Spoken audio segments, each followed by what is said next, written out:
Good evening. Buckingham Palace has announced the death of Queen Elizabeth II, the longest reigning monarch in British history. Her reign lasted for 70 years, from post-war austerity and the end of empire through the expansion of the Commonwealth. The Queen died peacefully at Balmoral this afternoon. Thursday, 8th of September 2022, 6:30 p.m. The news that everyone knew would come, and yet no one was really prepared for. The death of the only monarch most Britons ever knew brought to an end a reign which had lasted 70 years and 214 days, the longest in British history. Steadfast in her service to country and Commonwealth, a constant in British post-war public life, the outpouring of grief which greeted her death was powerful and personal. 4 out of 5 of the UK's population weren't even alive when she ascended the throne. I remember I met the Queen in, was it 2012? She came to St Mark's Secondary School. Yeah, so she's been there my whole life. It's quite a significant death, quite impacted me and my family, yeah. We're so grateful for what she's done and for what she saw this country through after the war. And, well, the weather is fitting, right? So it's not surprising, but at the same time, it's a big thing. It's devastating. Quite broken up, to be honest. I was in the military for 12 years, so she's the boss. That autumn Thursday afternoon began with a discouraging press release from Buckingham Palace, the Queen's doctors expressing their concern for her health. The soon-to-be King and Queen consort were already at Balmoral. Elizabeth II's other children hastily made their way to Aberdeenshire. By the evening, notices of the Queen's death were posted outside Buckingham Palace in London and the Palace of Holyrood House in Edinburgh. The Union flag and the Royal Banner of Scotland were lowered to half-mast. The first of thousands of flowers were laid. People gathered outside the royal residences, unperturbed by the heavy September rain, and black-clad political leaders paid tribute. Queen Elizabeth II was the rock on which modern Britain was built. Our country has grown and flourished under her reign. Britain is the great country it is today because of her. Above the clashes of politics, she stood not for what the nation fought over, but what it agreed upon.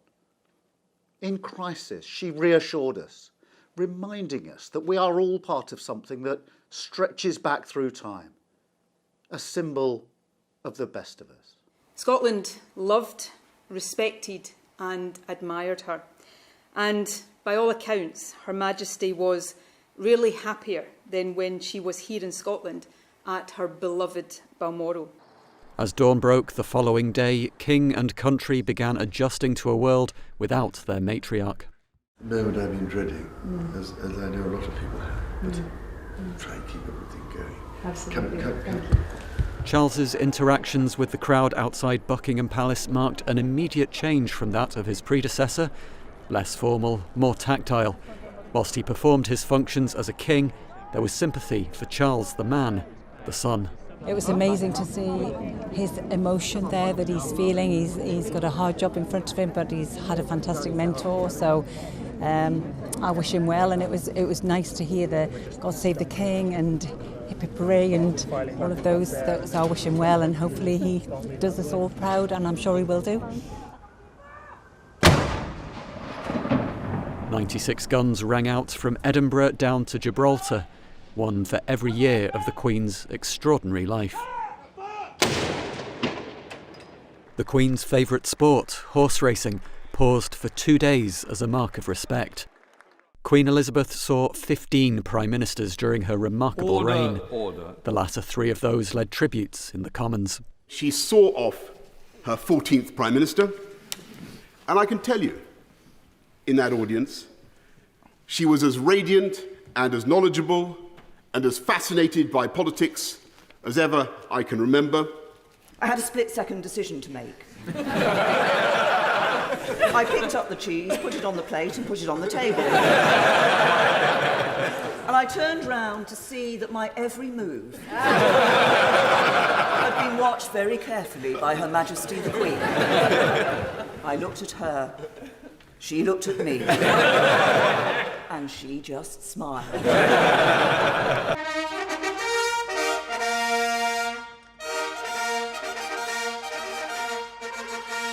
There came the formalities of proclaiming the new monarch, centuries old and not seen for 70 years. The Accession Council, made up of the monarch's key advisers, meets after the death of a sovereign to proclaim their successor at St James's Palace. The wording of Charles III's proclamation was largely unchanged since those of Charles I and Charles II nearly 400 years ago. Whereas it has pleased Almighty God to call to his mercy our late Sovereign Lady, Queen Elizabeth II, of blessed and glorious memory, by whose decease the crown of the United Kingdom of Great Britain and Northern Ireland is solely and rightfully come to the Prince Charles Philip Arthur George. God save the King! Readings of the proclamation came from all four corners of the United Kingdom, the tradition of an era before mass media, performed for the first time on television. Beseeching God by whom kings and queens do reign, to bless His Majesty with long and happy years to reign over us. Rhoddwyd am halas St James, a degfed dydd already, am mlwydd ein harglwydd 2000 a 2020. And whilst traditional habits were on display, old habits die hard. To bless Her Majesty, His Majesty, with long and happy years to reign over us. Her late Majesty began the first leg of her final journey, travelling from her beloved Balmoral to her Edinburgh residence, the Palace of Holyrood House. Sweet pea flowers topped her coffin, hand-picked from Balmoral. They were the Queen's favourites. Impromptu guards of honour were formed by the side of the road as she passed. Tractors, horses. She was a country woman at heart. Elizabeth's late husband, the Duke of Edinburgh, once joked he was the world's most experienced plaque unveiler. The Queen's final journey to the Scottish capital took her across the spectacular Queensferry Crossing, a bridge she had opened alongside Prince Philip just 5 years previously. Following behind the hearse on the journey south was the Queen's daughter, the Princess Royal. The ability to have somebody who is kind of epitomises what you think your country stands for has always been a major ambition. And it's a huge advantage if you have somebody who can be recognised as that, not just in your country, but around the world. At Holyrood House, the King performed the traditions that his mother had done so often before.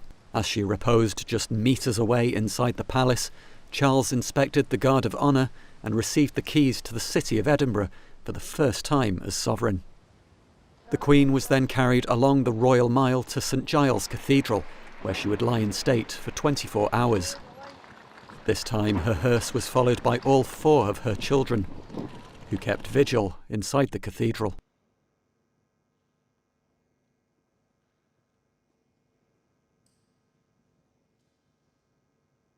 Outside, a queue began to form to see the late monarch, a taster of what was to come in London just 2 days later.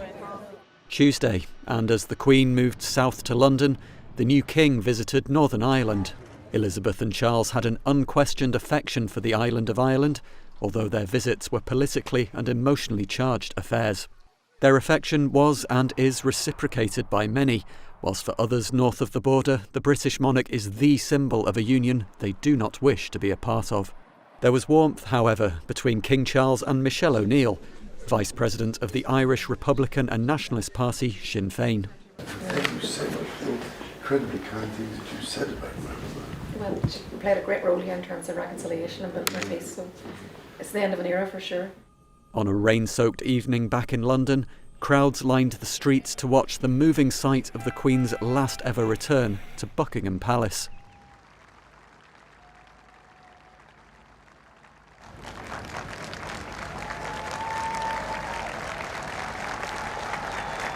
The next day, the Queen left the palace for the last time and was taken to Westminster Hall. At nearly 1,000 years old, it is the oldest existing part of the Palace of Westminster. It was there that she would lie in state until the day of her funeral, just as her mother, father, grandfather and great-grandfather had also done. In true British fashion, people queued, and stayed up through the night to see the UK's matriarch of 70 years just one last time. It was lovingly dubbed the Elizabeth Line, after the Underground Railway named in her honour. A wait of 24 hours would normally test anyone's resolve. Instead, as people from across the world filed past iconic London sites as far back as Tower Bridge, the queue became an example of humanity at its finest. You look like a man who like a mint, yeah. Give me a few. There you go. Here for a purpose, which is coming together with other people in a like-minded nature just to pay their respects. And everybody's being very well behaved and eating my mints, more importantly. There's 6 of us. Yeah, no, and we've all close bond now, haven't we? Exchange phone numbers. New WhatsApp group and everything. Yeah, that's it. Footballing royalty joined the queue. David Beckham waited 12 hours to reach Westminster Hall. I thought by coming at 2 a.m. it was going to be a little bit quieter. I was wrong. Everybody had that in mind. But the people here, all ages, there was like I said, an 84-year-old lady walking around. There was a 90-year-old gentleman walking around. Everybody wants to be here to be part of this experience and celebrate what Her Majesty has done for us. The Archbishop of Canterbury, leader of the Church of England, was among the many volunteers who donned a high-vis jacket and offered support to the committed queuers. On the final day, anyone's leftover food was donated to those in need. If you've got any non-perishable sealed food and drink, we are collecting for the Phoenix Project Food Bank. Formerly the Prince of Wales, Charles paid his first visit to Cardiff as king. A service to remember Her late Majesty.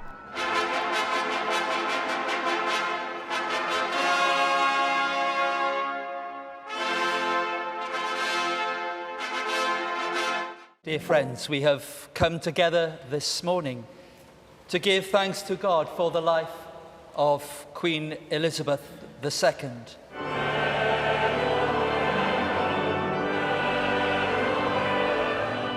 And then to Wales's legislative chamber, the Senedd, where he addressed members in Welsh and English.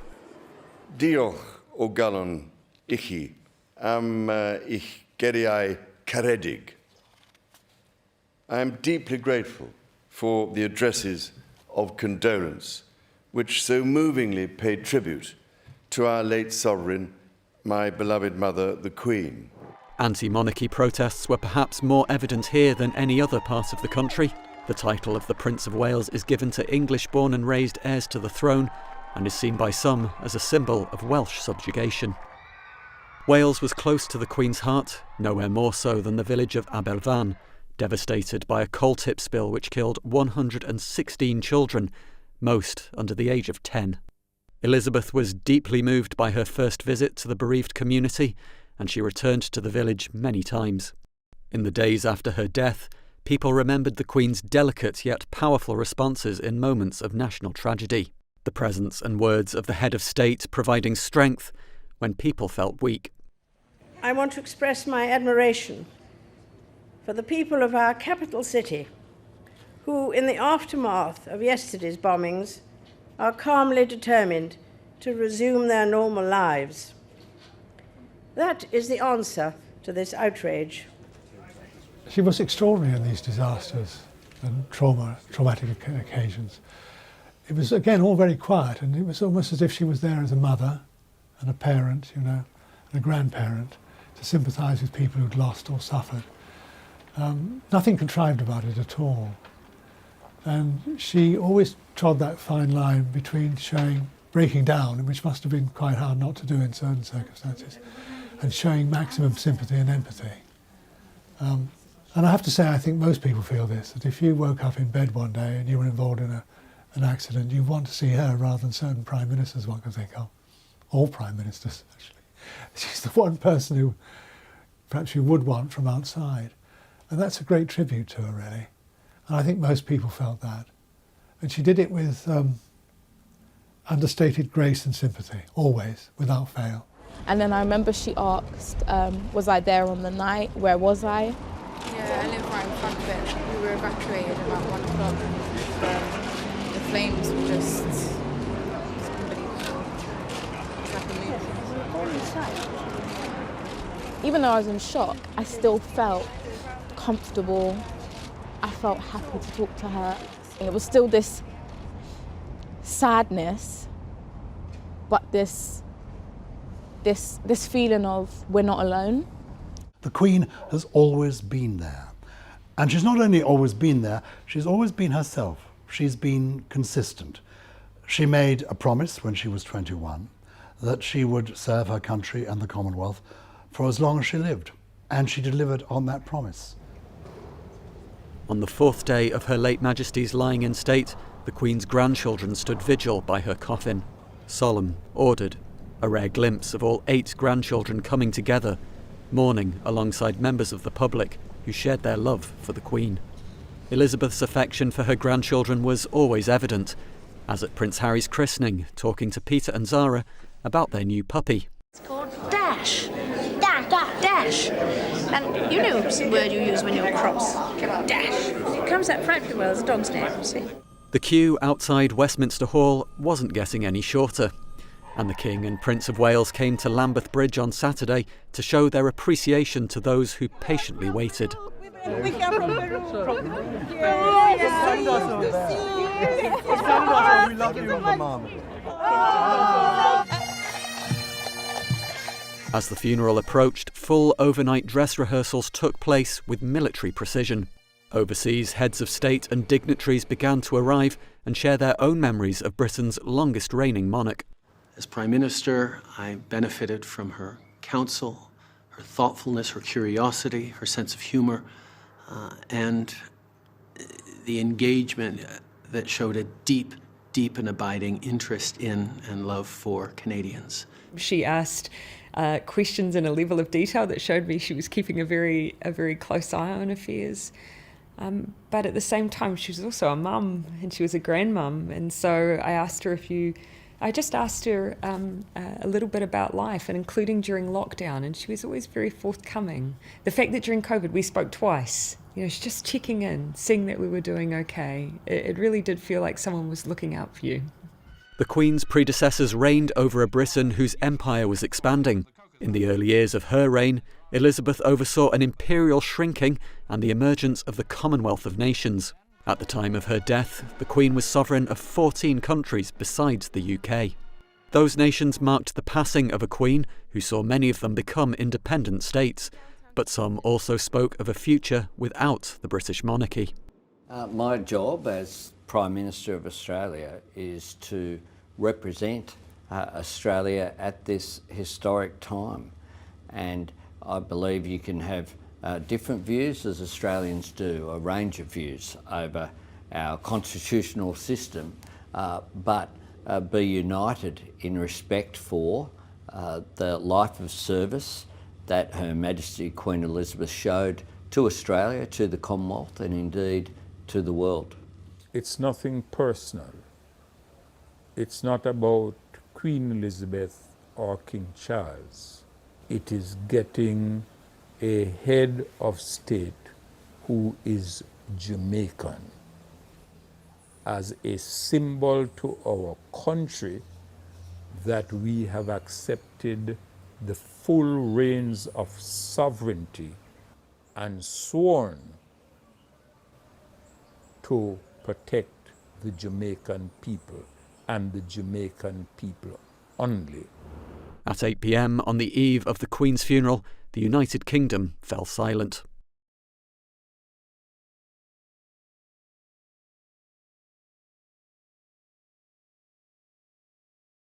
But among the tears and the sadness of this week of mourning, the Archbishop of Canterbury revealed something of the Queen's humour and calmness in the face of death. After she opened the General Synod of the Parliament of the Church of England in 2015, and she gave a speech, and everyone cheered and shouted, "God save the Queen! Long live the Queen!" And we were going down the corridor back to her car after this, and she said, "Do you know, Archbishop, I think I've lived long enough, don't you?" And I said, "Well, ma'am, I think that I'm either going to sound obsequious or treasonous, whichever answer I give to that. So we had a little laugh about that, and on we went. But it was just a quip, but it was her humour, but also her realism. She didn't fear what was coming, and that came out of her faith. Justin Welby would deliver the sermon at the Queen's funeral in a Christian service. Although Supreme Governor of the Church of England, the Queen respected people of all faiths and none, an admiration which was reciprocated. We're all mourning, irrespective of your religion, your faith, your race. We are all the same. I don't mind being here in the Gurdwara celebrating the remembrance of the Queen. My faith has taught me to love everybody. When you look at Her Majesty's reign, you see that her service, despite being rooted in her own faith, actually acknowledged and accepted diversity, and that was appreciated by those who came here. Monday, the 19th of September, the day of the funeral. But before the sun broke, the last member of the public paid their respects.